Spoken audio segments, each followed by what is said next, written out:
Grab a cup of tea or a glass of wine and tune in for Inspired Conversations with publisher Linda Joy. On Tuesdays at 2 p.m. Eastern, Linda creates sacred space for leading female luminaries, empowering authors, heart-centered female entrepreneurs, coaches, and healers. A soulful venue where guests openly share the fears and obstacles they've overcome, wisdom and lessons learned, and the personal journey that led them to the transformational work they do in the world. Inspired Conversations to empower you on your path to authentic, soulful living. Welcome to Inspired Conversations. I'm your host, Mindset Elevation Coach, Intentional Living Guide, Linda Joy. Also the publisher of the beloved Aspire magazine that has been touching women's lives since 2006. And I still pinch myself when I say that. And I also want to share some exciting news.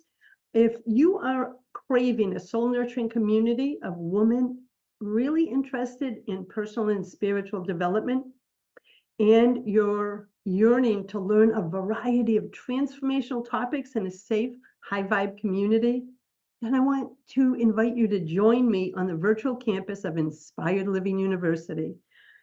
Inspired Living University is a sacred curriculum and community for women, featuring live mindset elevation calls with yours truly, monthly themed circles with one of our expert instructors, quarterly virtual retreats, and so much more.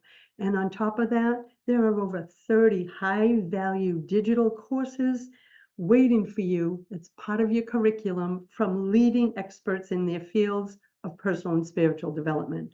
Now, we only open a couple times a year, and guess what? On 8/8/2024, we are doing a complete rebirth and giant celebration because we did a remodel. Get on the VIP list at inspiredlivinguniversity.com.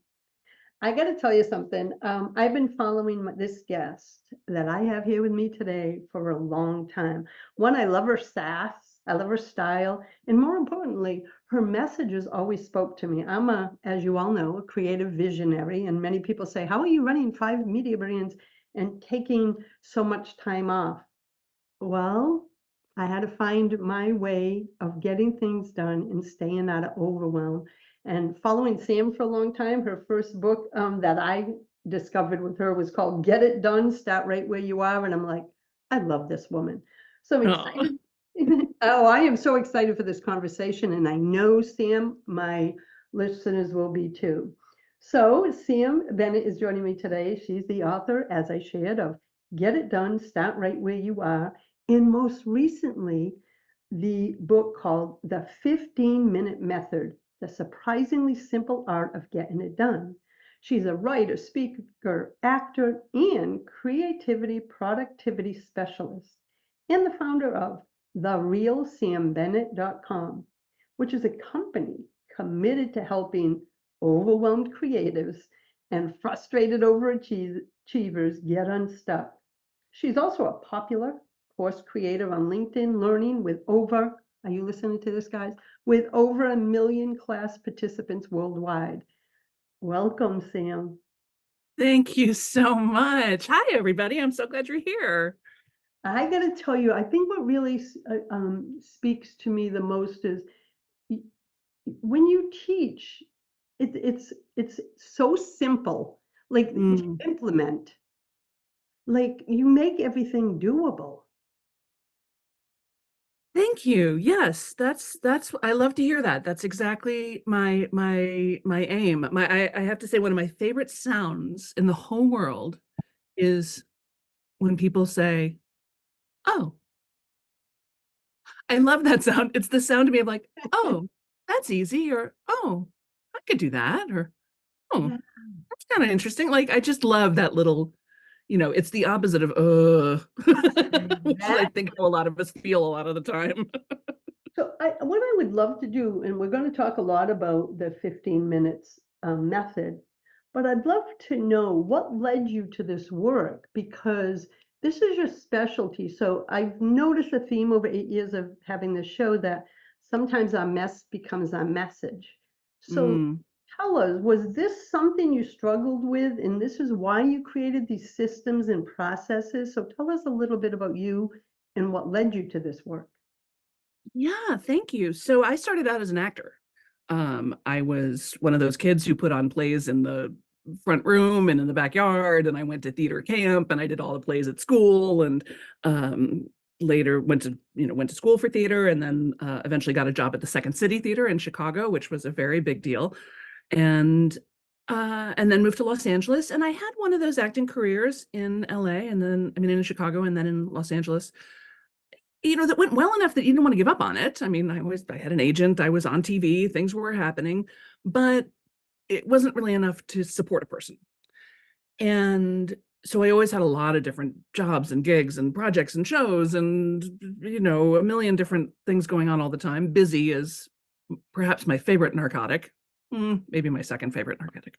Um, but, um, And it wasn't so much that I was having trouble getting things done. In fact, sort of the opposite. I realized I was kind of good at getting things done, but that a lot of my friends struggled. And I just have, it's one of the little quirks of my mind that I go, well, how would I solve that problem? Because there's no right way, right? There's no right way to have an acting career. There's no right way to have a podcast. There's no right way to be a teacher or an accountant or a parent or a friend, right? There's just your way. So I started teaching this class called Get It Done. And I thought, well, that's a dumb name. I'll have to change that. And now it's like my whole brand. I was teaching it at a church basement in Van Nuys, California to 11 people or something. And over time, I just got more and more and more interested in this question of how do highly creative people make decisions? When you're good at a lot of things, how do you know what to do? When you have a million different ways you could promote what you do and you're a little afraid of self-promotion, what do you do? When you're trying to juggle having a spiritual life and staying fit and being a parent and being a friend and having a business, like how do you fit all this stuff into the day? And it was just one foot after the other from there.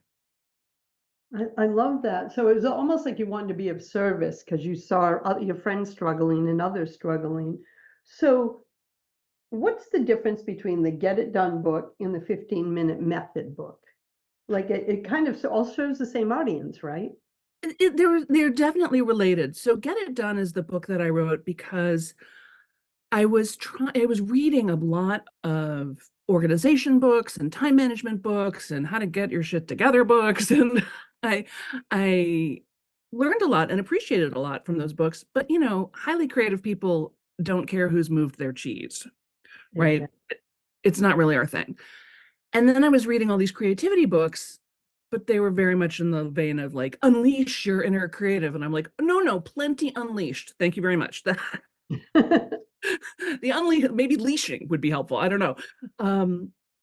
So I just couldn't find anything out there that talked to, again, highly creative people with a lot of talents and skills and ideas that help them with their project management. When you're not going to the same office every day, how do you create a structure so you can get big things done?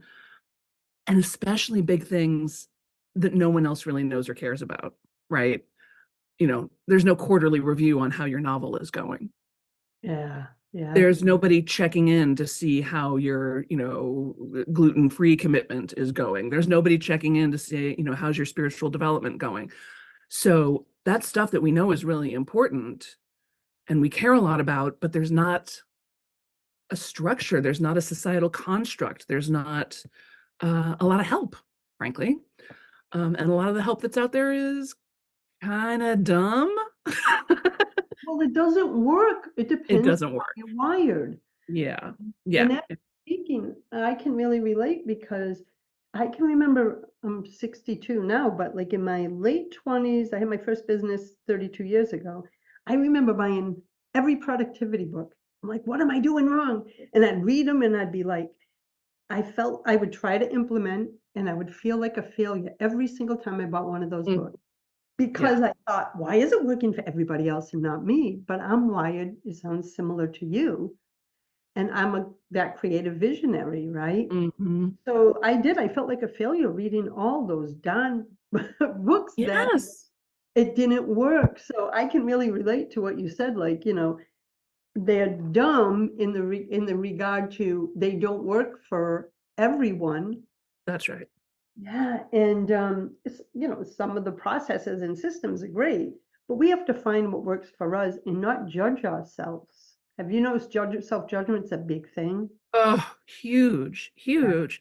And yeah, and more, I think one of the wonderful shifts in the world that I've seen since I've been in business, I think I started full-time in 2009, is more and more people raising their hand and saying, "Oh, there's nothing wrong with me. I just have ADD, or I just have ADHD, or I'm neurospicy in some way or another. And my brain does work differently than everybody else's. The world was not made for me, it was made for the other 80% of the world.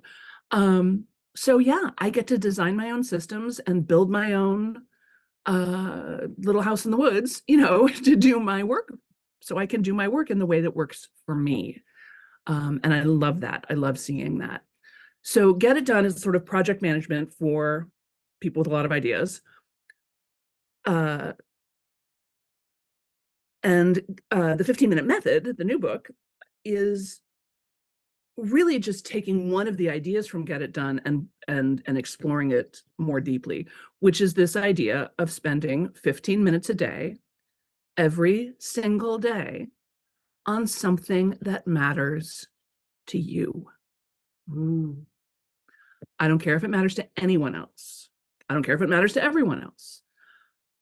What I notice is that we are all so busy all the time, and we're very attached to busy. There's this international game of I'm so busy poker going on. Like, oh, I'm so busy. No, I'm so busy. Oh, you think you're busy? I am so busy. Like, okay, drop it. Stop saying it. Just drop the narrative. You don't get bonus points for busy. That just tells me you don't know how to manage your calendar. So stop saying it. But we get everything done for everybody else. And the things that we know would really make a difference to us somehow don't happen. They don't even make it onto the list. Yeah. And especially for women, I notice because we're like programmed, put everyone else before you. And then you're so exhausted at the end of the day, you realize you didn't go to the gym, you didn't eat all your meals. And I was one of those, so I'm speaking from Yeah, experience. And finally, it's like, come on, move yourself to the top of your own being list. And that's what that sounds like something that nourishes your soul, nourishes you as a person, as an that's right. individual. And you're right, there is something sort of secretly subversive about this, because we are absolutely told that the only thing that matters is the things you do on behalf of other people. Yes. Yeah, I have Oh, so but many clients that are midlife. A lot of them are coaches, therapists, etc. But also my readers, and I've been hearing this sentence time and time again, whether it's from a contributor or a reader or a listener to the show. It's like, Linda, I feel like I suddenly woke up in the middle of my life and said, how the hell did I get here? This is what I created? Because they went through life with their blinders on, following what everyone said they should do. And suddenly they're like, oh my God, I am tired, overwhelmed, burnt out, unhappy. It's all because they just followed everyone else's shoulds and have tos and not their own sacred self, right? There's a lot of ways we could describe that, but is that what you see too? that's exactly right. And we hear over and over again that, the number one thing people in hospice care say is, I wish I had not cared so much about what everybody else was thinking. I wish I Yes. had not lived my life so much for the approval of other people. I wish I had done more of what was on my heart to do. Yeah, it's so powerful. And at the same time, though, I get it. We are busy people. We do live a busy life. We have a lot of commitments and things that matter to us. And I don't want you, throwing out the baby with the bathwater, right? I mean, so this is why it's 15 minutes. Right. I don't know about you. I read these articles sometimes. They're like, you should work out for, 4 hours a week. And I'm like, really? Which 4 hours is that? Yeah. You want Uh, to help me find those? That's the tough part. And what we're going to do, Sam, we're going to take our first break because then I want to dive in even deeper. I am loving this conversation. We're going to take a break, my friends. But in the meantime, I want you to go to therealsambennett.com, grab a copy of both her books, see what she's up to, check out all her offerings, and we'll be back in a moment. Inspiration for a Woman's Soul. Aspire Magazine, inspiring and supporting women on the path of self-discovery. Claim your free digital subscription today, which includes access to thousands of dollars of personal development bonus gifts from Team Inspiration partners. Claim your Aspire Magazine subscription today at subscribetoaspire.com.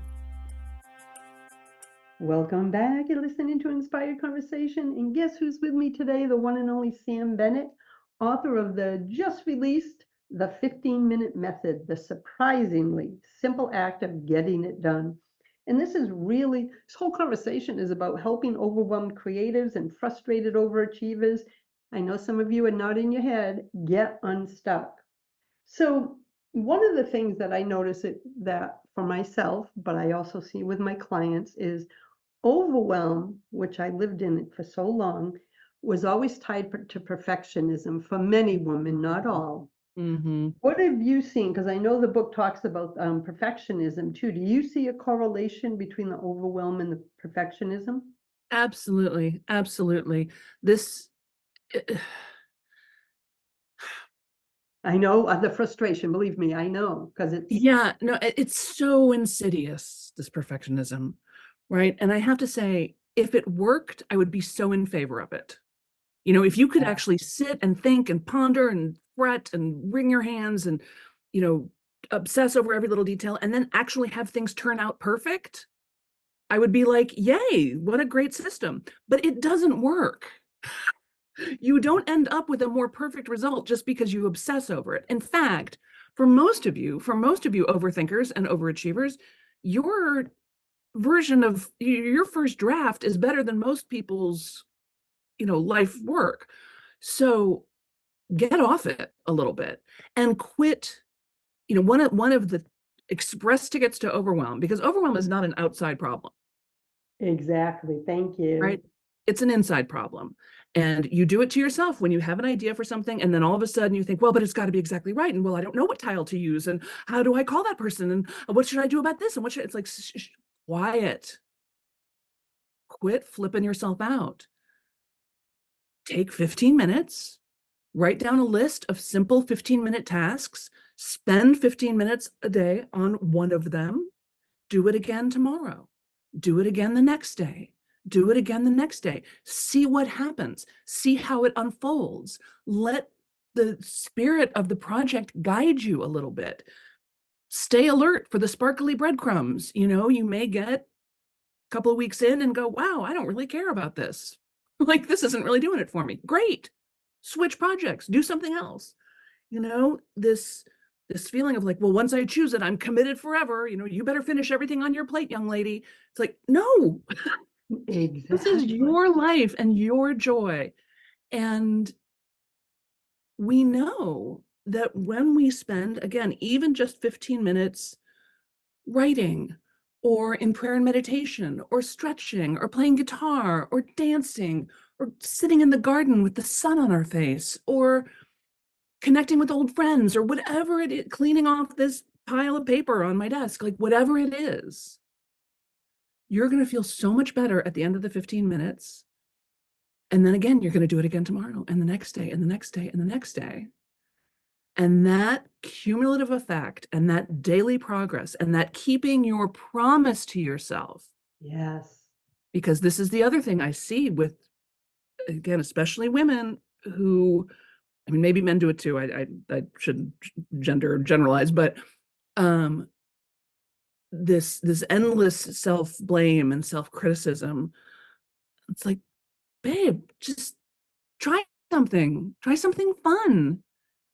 We build esteem and respect with other people by keeping our promises to them, and we build self-respect and self-esteem by keeping our promises to ourselves. Yeah. And you know what That's a big one for me because I always broke my promises to myself, but I made damn sure I kept my promises to everyone else.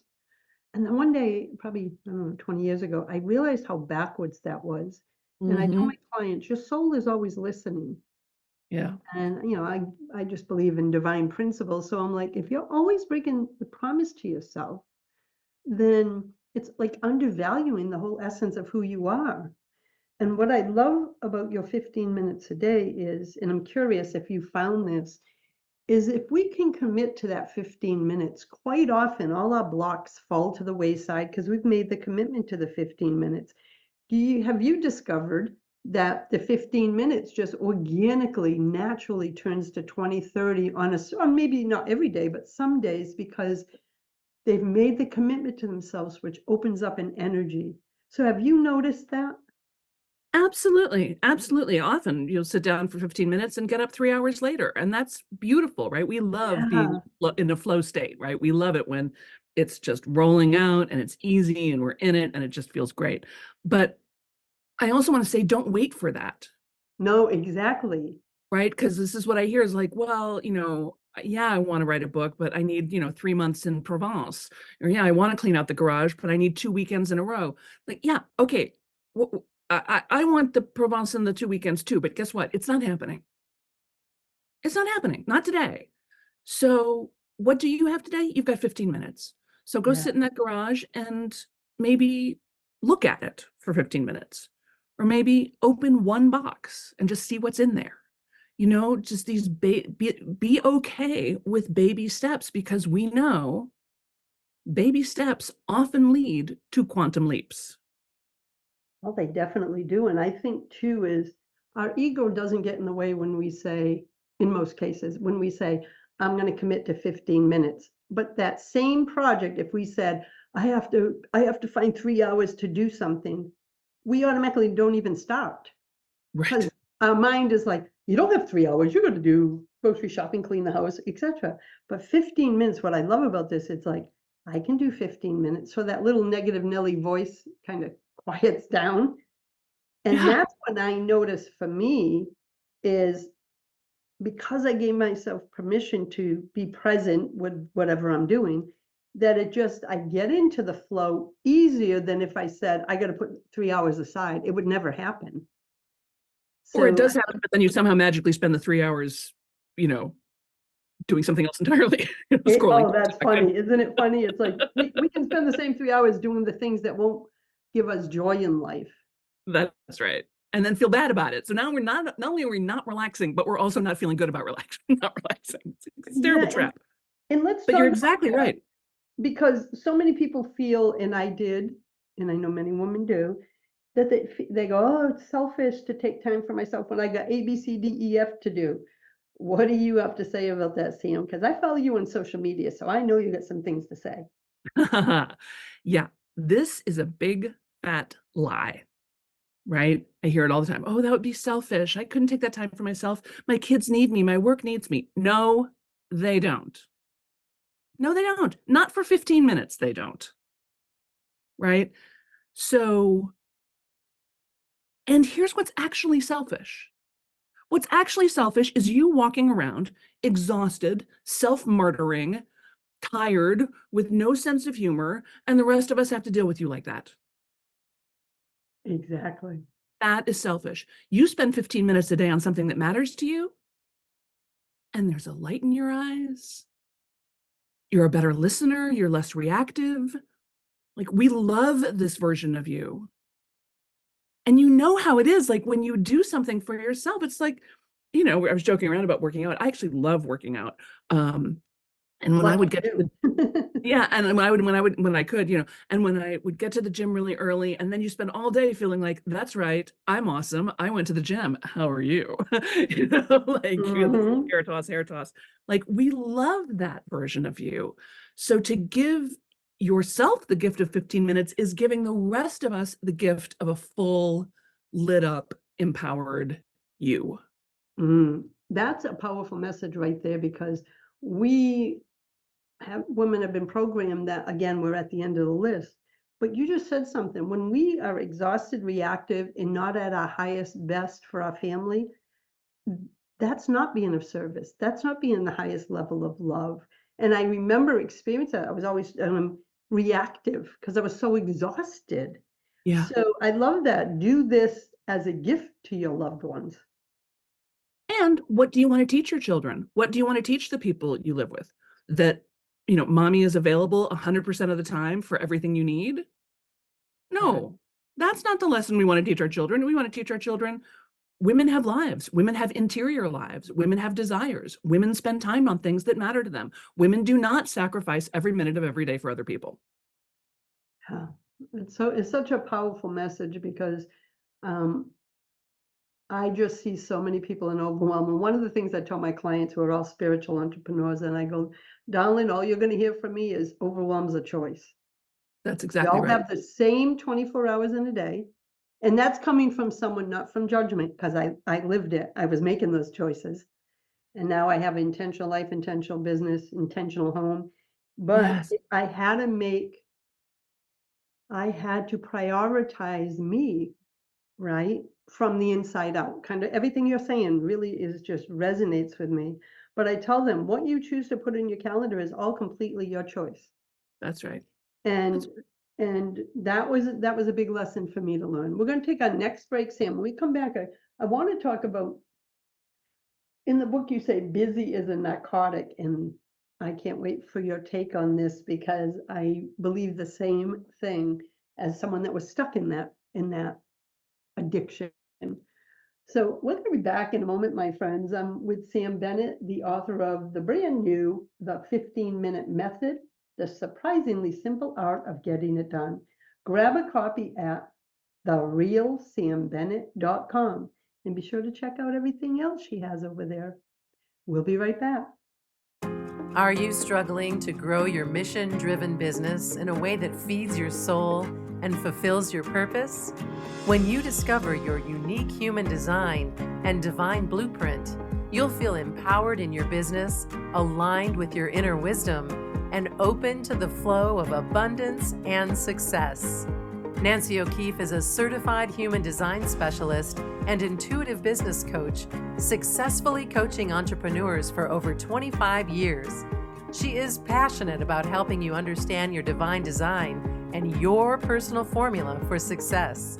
She knows what it takes after creating her own multi-seven-figure firm. Nancy helps women peel back the layers of who they've been taught to be to reveal who they truly are, so they can build an abundant and sustainable business that feeds their soul. Schedule your complimentary call today at nancyokeefecoaching.com. Hey friends, you're listening to Inspired Conversations. Thanks for circling up with myself and Sam Bennett. And Sam, right before the break, I was mentioning that you used the phrase busy is a narcotic. I would love to dive into that because just reading those words, I'm like, oh, I can see how so many of us are or were addicted to that story. Well, for sure. I mean, the thing to remember is it's not all your fault, frankly. It's not a character defect. I mean, we're tribal animals, right? We are designed to live in a group, and in fact, we know that we cannot survive alone, right? And in some ways, our deepest fear is being put out on an ice floe. Our biggest fear is being thrown out of the group because we know our animal selves know that we cannot survive alone, as much as we may wish that everyone would just go away sometimes, right? Um, so we are very aware of the good opinion of the group. When people are always like, oh, I'm a people pleaser. I'm like, yeah, you're designed to be. That's part of your software. And overall, it's a good thing. You want to be seen to be contributing more than you take. You want to use your skills and talents to benefit the group. You want to, be helpful, be of service, be good, right?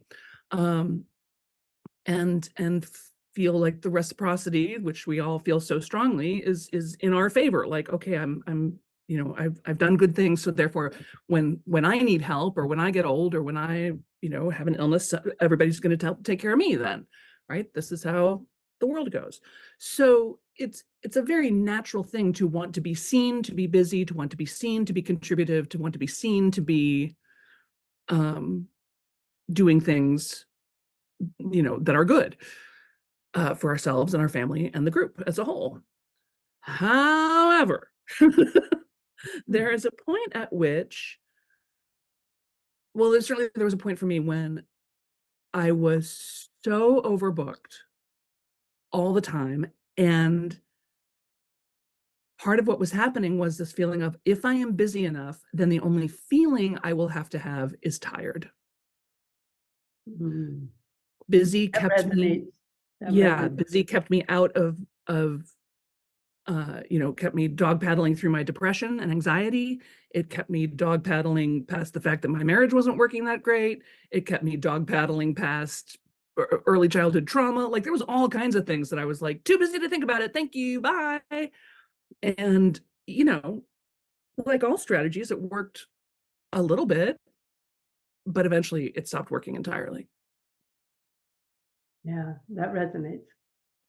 You don't want to be alone with your thoughts and your feelings, especially if you have childhood stuff and that's what I can say my busyness came from for those first 40 years of my life. It was like, Yeah. I didn't want to be alone with myself. What do you mean I'm going to have 5 minutes to myself? Oh my, must find something to do. It was like Right. like almost like a in a frenetic feeling. And now my family, the healing has come because my family calls me the hermit. Mm. Because I'm happy just to be. I'm happy to be home, and I tell them, listen, guys, I ran for myself for 40 years. It's been nice for the last 20 years to really dive into who I am and be fully present with myself. Um, Mm. it is possible, and it's such a more peaceful existence. And again, you don't have to, move to the mountaintop to get it. You really, Exactly. truly 15 minutes a day and again, anything. You want to tie flies, if you want to fly fishing, fantastic. You want to go through old letters, great. You want to organize your pictures, fine. You want to stretch and, dance, groovy. Like, really, or all of the above. Like, make a big list of 100 things and pick one, do a different one every day. There's no rules around this except to do it and to notice how you feel and notice what feels nurturing and fun and what feels yicky and less fun. And you mentioned this earlier, Linda. I think it's so important. The other magic of the 15-minute thing is that it hopscotches right over your perfectionism, because Yes. it's 15 minutes. How perfect is it going to be? So, and you're going to do it again tomorrow and the next day. So all of a sudden you have a lot more freedom to play, to screw it up, to do a bad job, to, and it's amazing the cumulative, it's amazing the immediate effect. I mean, I have one of the things you'll see on the real Sam Bennett .com is I've got a thing we sell called the Daily Practicum. And it's a subscription. People pay, I think, $97 a month. And here's how simple it is. Every day, every weekday at 12 noon Eastern, 9 Pacific, we hop on Zoom, say hi, turn on the timer. 15 minutes later, the timer goes off. And everybody turns their camera back on and they look up at me with this post-orgasmic glow. They're so happy. And and they're always like, I can't believe it. I just made that phone call that I've been putting off for 6 weeks. I can't believe it. I just, cleared this area from my closet, or I just did this, or I just did nothing. I just sat quietly for 15 minutes. Whatever. I just communicated with my animals. Whatever it is. So the immediate benefit is there. And then the cumulative benefit. I mean, if you write every day for 15 minutes, you can write about 250 words in 15 minutes if you don't edit yourself too much.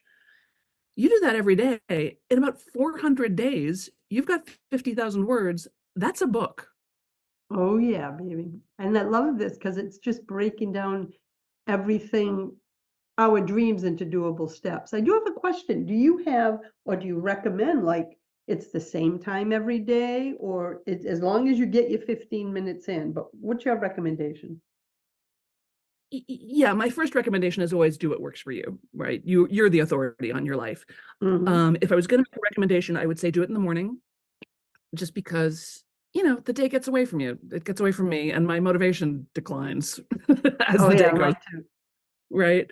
So, and I do mine, I do this little prayer and meditation practice that I sort of made up for myself. And I do it before I'm even off the mattress. Like I open my eyes and I do it. So I do it right away. And I sort of love being in that still slightly dreamy state when I do it. Um, and I notice that when I skip it, boy, do I notice it later on in the day. Yeah, I my feel, morning practice is important to me too. It's my everyone that knows me and follows me, they know I'm an early bird. Like this morning was 4:15. Mhm. But that time is so sacred. It sets my intention and my energy for the day. Yeah, I love those early hours when, no one needs you, no one's calling you, you don't, for God's sake, whatever you're going to do your 15 minutes before you check your email. Oh yeah, yeah, that's a big Before one you for check me. your email, before you check your email, before you check your email, because we all know what happens once you open the email. Like, forget it. It's all over. So, yeah, I would say do it in the morning. If you can do it at the same time every day, I think that's terrific. Um, Certainly, habit stacking is really useful, by which I mean tying it to something that you're already doing. So, I already have to take the dog out every morning. So, I'm actually going to walk us down to the coffee shop and spend the 15 minutes at the coffee shop, you know, writing and having a tea and then walk back or whatever it is. So if you can sort of link it to something else that you're already doing, that can be super effective. um but really whatever works for you. Okay, and then in the book you talk about something called grumpy magic, in which pulled me right in. So, you're going to share some tips on how we can make it happen in our lives. But first, define grumpy magic. Grumpy magic is, I think there's a whole sort of cult of positivity in the personal development movement, right? Mhm. And it sometimes feel like oppressive optimism. Yes. And we've certainly talked about spiritual bypassing, right? Like, it's great, everything's fine, love and light. And it's like, you know what? No, it's not love and light, not today. I have a physical unwellness, I'm upset, I'm grief stricken, I'm dealing with some crazy shit. Like, no. So, but that is not to say that you cannot still make magic in your life. You do not have to be 100% positive or 100% convicted or 100% anything to make important changes in your life and to activate your magical powers. um so yeah, I really So, like, I'm a grumpy magic is being with what you feel, but not shutting off the magic and going into the story. That's what I heard. Right. That's That exactly right. okay. And even make it part of it. Like, I am going to do some reluctant yoga today. I'm going to do some bitching and moaning writing today. Like, Yeah, okay, okay. my prayer practice is going to be complaining to God. Like, here's my list of complaints to God. Like, be real with yourself and open that up. Keeping it bottled inside does no one any good. You don't have to share it with other people, but share it with yourself. Acknowledge to yourself, like, wow, I am just wrecked, or wow, I am still thinking about that little thing that person said 3 days ago, or I'm still like, great, lean into it. And then we all know, like, first responders and people who work with trauma recovery tell us that what we can do as not professional trauma responders with someone who's unhappy or upset is just to be with them, Yeah. to just be with them in that moment. You don't have to say anything particularly, you don't have to do anything. In fact, it's better if you don't say or do very much. Just to sit with them and say, I see you, I hear you, I'm here with you, right? That's what we can do for each other.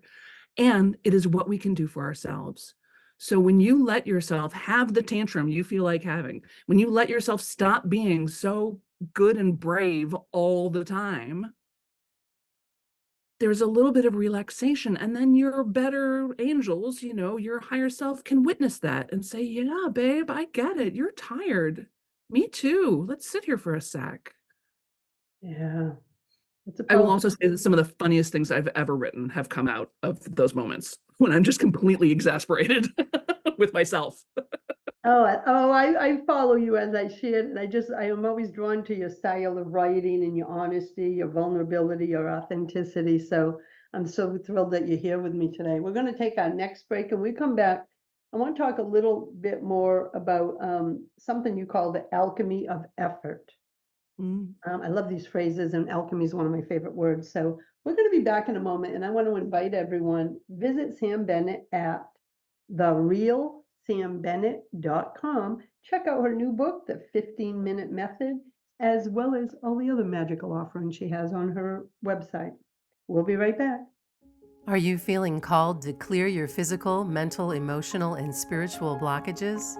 That's your soul and environment speaking to you and asking you to uncover all the clutter that is preventing you from living the life you envision.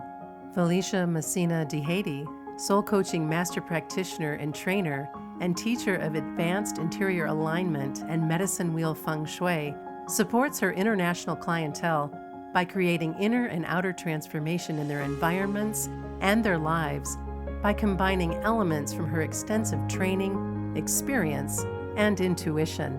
Felicia is a master intuitive coach, certified by Colette Baron Reed, and has served as a master mentor for Denise Linn's Elemental Space Clearing certification course, as well as her Ultimate Clutter Clearing. Explore her offerings, including certification courses in Feng Shui, space clearing, soul coaching, and Reiki at FeliciaDeHady.com. Welcome back, my friends. You're listening to Inspired Conversations. And today we're talking about how just 15 minutes a day can truly shift how you feel about yourself, get you out of overwhelm, and get you I think it's like reconnected with yourself. Mm-hmm. So there's something in the book you call the alchemy of effort. And share a little bit about that, because I just love that phrase. Yeah, it links a little bit back to what we were talking about perfectionism and overwhelm. You know, when we try to think about everything in our heads before we do it, we try to plan everything out, we try to think of all the possible eventualities. You know, that's just an express elevator to hell, right? Instead of leaning into the alchemy or the magic of effort. So if you say, okay, I think I might want to write a screenplay, or I think I might want to do XYZ. Great. So you try it for 15 minutes a day, and you start doing it a little more, and it has an effect on you, you know, like, oh, I didn't realize I could write that well, or oh, I didn't never thought of it that way before, but now I've written it and that's really interesting and I want to follow that idea. So you've created a thing, and the thing is starting to change you because it's created. And then eventually you're probably going to want to share it with other people, either just in the way of conversation of like, hey, I've been doing a lot of needlepoint recently. And somebody else goes, you do needlepoint? I do cross stitch. Oh my gosh, we're sisters, you know? And now we've created some other magic. We've created some magic of connection. But maybe let's say you actually make the thing, you make the needlepoint tapestry, or you finish the screenplay, and then somebody else reads it. And then they are changed by it. And the work is also changed, right? Because it has been seen and witnessed and interpreted in a new way. And then maybe you get feedback and that changes you. And now we get this sort of infinity loop, this sort of Moebius strip of effort, impact, result, and then impact back, and then more effort, impact, result, and impact back. And we grow and change and can grow and change the world through that magic, that alchemy, that mysterious process of moving something from idea to reality. That's like the birthing process, it's that Mm, energy. Um, I loved how you described it, because it is an alchemy happening, and from the innate to the birthing. yeah. I love that, and I love some of the wording you came up with, and something you said earlier when you were saying, when we were talking about grumpy magic. You were saying, listen, even despite everything going on, you can still look for the magic while acknowledging. And that's one of I spread love, positivity, and all that. But one of my big messages, and my audience witnessed me living it, because life likes to throw curveballs at us, huh, Sam? Mhm. Was I tell them this: listen, you'll always have two choices. You can look for the bullshit in life, excuse my language, or the blessings. The choice is yours. I'm someone that suffered with anxiety and depression for 35 years, pretty severe. And I spent those years looking for the bullshit and being in the energy and the story. And finally I said, I want to make, I want to flip my script. So I tell them, even when we're going through hard things, you can experience them for what they are while still looking for blessings. Is that what I heard from you? Like, be present with what is while still keeping your eyes open on what's possible. I'm paraphrasing. Yeah, no, I think that's exactly right. And It's a it's a bit of an art dance. form, isn't it? Because, we want to remember that everyone's carrying a heavy burden. Yeah. Everyone is suffering in ways that we know nothing about. No matter how glorious their life looks from the outside, I guarantee you they've got some heartbreak. And it has nothing to do with how many decimal points are on your bank account or how young or beautiful you are. Like, everyone gets the same amount of pain, we just do. We get the same amount of pain. And it's I I appreciate what you're saying about. I also have lived with depression and anxiety my whole life. When I was a little girl, there was no such thing as childhood depression. That didn't exist. So everyone just sort of said, "Oh, she seems sad." She reads a Yeah. lot. Like, what's going on? Um, and I was just saying the other day, I said, I feel like my whole life I've been carrying around a load of invisible bowling balls. And as a girl, it felt like people would say, well, why don't you go out and play like the other kids? And I'm sitting there going, because I have these invisible bowling balls. I don't, maybe you can't see them. Okay, Yeah. I guess we're not talking about that. So, and then you struggle with other things. I tried my whole life to get pregnant. That didn't work out. I've had some, marriages that didn't work out, or that, no, they worked out. They just ended. Right? Just because Yeah. marriage ends doesn't mean it failed. Um, Exactly. but and certainly running your own business is no walk in the park. Mm. Uh, That's a so great that's a great message though to say, like, we are all going to receive our curveballs, right? Our burdens. But even through this whole process and everything you share, like grumpy magic, it's like giving them permission to be with it all. We have a few minutes left, Sam, and I wanna ask you, if what do you truly, truly hope that the readers will take away from your book? If there was one or two core messages you want them to like really grasp. my dream is to have, I don't know, 1 million people, 10 million people, the whole world spending 15 minutes a day on something that matters to them. Mm, Just putting that into practice, just having that be part of everyone's day, having that be part of the vernacular. I don't know, maybe offices start just saying, okay, from 8 to 8:15 or 7:45 to 8 a.m. is your time.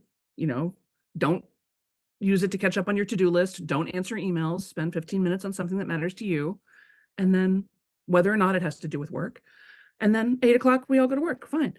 Um, I would love that. I would love that so much. And more than that, I would love to see us connecting around that, because I was, joking earlier, but it's true. Once we find out that maybe somebody we thought we didn't have anything in common with, and it turns out they love Chinese pottery too, or they, you know, also love Belize and the culture of the Belizean, like whatever it is. And all of a sudden we have this kinship, this family. I'm like, right now yeah. I know you and I appreciate you more. And we show up more as ourselves at work. When I was working full time as an actor in LA, I had a lot of day gigs, and they were mostly great. I mean, I had some really terrific day gigs, but I always felt like I was leaving 50% of myself in the car. Oh, They wow. didn't really care who I was as a person. I was there to do a job, and that's fine. I'm not saying there's anything wrong with that. Yes, they were paying me to be a functionary, to do a thing. Um, but how much more wonderful to show up at that office and not just have everybody there to do the thing they're being paid to do, but also to show up as the fullness of themselves. Mm. Oh my gosh, that guy sings opera. And oh my gosh, that person, texts their grandchildren every morning. And that person is writing a children's book. And that person loves corgis. And, like this is how we connect with one another. And in a world that is so fractured and there's so much money to be made in divisiveness. Uh, Yeah, we and do. We need that community connection. That's what was lost, and that feeling of belonging, yes, right? That's what I hear so much from our audience. This digital age has really, especially when we all went digital, we have about a minute left, but we lost ourselves. We lost the connection. I think so many women are yearning for it back. So I love that you actually have a membership community to bring them all into the 15 minutes, to feel seen, give them a space. So I want to invite everyone to make sure you go to the realcmbennett.com, not only to grab a copy of a book, look at her offerings, check out her membership. Is there a certain button, link, or anything they need to know to find that on your website? it should just be right there on the homepage. We're actually updating the page right now, so I'm not exactly sure what's on there this second, but yeah, go ahead and just sign up for whatever the email list is, and then you'll get to see what I do with email, which is kind of fun. But yeah, 15 minutes a day to belong to yourself and then to belong with other people as well. I gotta tell you, this is speaking to my soul, my friend. Mhm. I am so glad that you were able to circle up with me today. I'm excited to be sharing your wisdom in the upcoming August-September issue of Aspire magazine. This is such an important message. I love the whole mission behind it, the intention behind it. And thank you, Sam, for joining me. My pleasure. Thank you so much for having me, Linda. Thanks for listening, everybody. Well, until next time, my friends, choose love, choose joy, choose happiness, and blessings. Thanks for listening to Inspired Conversations with publisher Linda Joy. Join our sacred space every Tuesday at 2 p.m. Eastern and meet leading female visionaries, empowering authors, heart-centered female entrepreneurs, coaches, and healers. Inspired Conversations with Linda Joy is a soulful venue where guests share the obstacles they've overcome, along with wisdom and lessons learned on their personal journey that led them to the transformational work they do in the world. Inspired Conversations to empower you on your path to authentic and soulful living.